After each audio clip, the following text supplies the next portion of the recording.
Thanks for watching the Council in Brief. I'm Susan Kennedy. We're here with the latest news of the Montgomery County Council. Up first this week, council members gathered with a host of local officials at a rally for gun safety and to remember those who lost their lives in the recent school shooting in Florida. But all issues, council members, mayors, this is something that we can prevent. Police officials, every one of these events is indeed an assault upon all of humanity. And students all gathered in Rockville to demand Congress act now in strengthening this nation's gun laws. The event was organized by Councilmember Sidney Katz, who wants to send Congress a collective message. As a local elected official, I recognize the need to be vocal and let our colleagues know that enough is enough.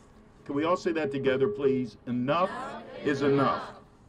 Maryland has one of the strictest gun laws on the books. However, leaders say it's still not enough to prevent tragedies like the one that occurred in Florida. Bring about rational gun legislation and set us all free from this constant fear and having to come back here at event after event and just restating that we've had enough.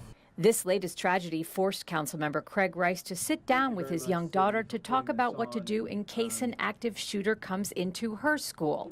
It's a discussion no parent wants to have. Once you've had that conversation with them, there's no going back. That fear is there. They now know that they're at risk, and they have to live with that every day that they go to school. But following the Florida tragedy, students have galvanized nationwide to raise their voices for tougher gun laws and a ban on assault rifles. And here in Montgomery County, the student movement is surging. There's one bright spot out of this disaster in Florida. It's that young people are awake and they are organizing and they're fighting. And if there's one group of people that can bring change, it's not the elected officials standing here today. It's the young people who are walking out of the schools, who are laying on the ground, and who are telling America it's time for change. Thank you. We're asking to not be shot. We're asking to not learn in fear. We're asking to not be stuck as the mass shooting generation. And let's be clear, my right to live outweighs your right to buy an assault rifle. I shouldn't have to be afraid every single day I'm just down the road over there, Richmond Montgomery High School, about being shot dead in my own classroom. That's just ridiculous. And people around the country, particularly students, feel the exact same way. In other news, introduction of a bill that would require certain county contractors to enter into a labor peace agreement. The goal here is to prevent economic action or a lockout that would interrupt a county service contract. It will also require the county to do realistic contracts with the private contractors that we contract with, because if employees expect increases, or adjustments on, for inflation, and then there's no adjustment in the underlying contract from the county for inflation, then it's very hard to, some people would say, get blood from a turnip.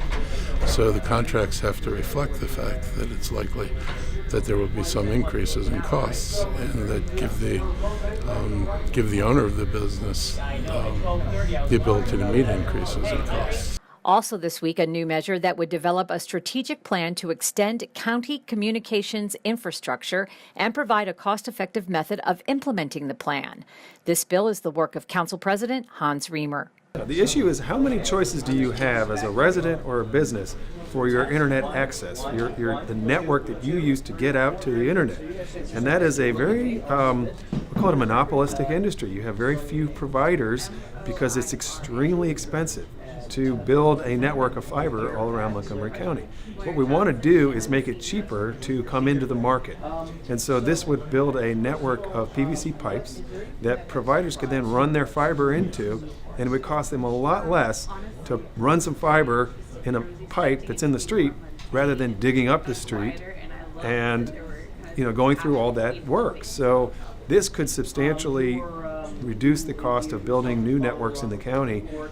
Now, it will take some time to build the fiber. It's not going to happen overnight.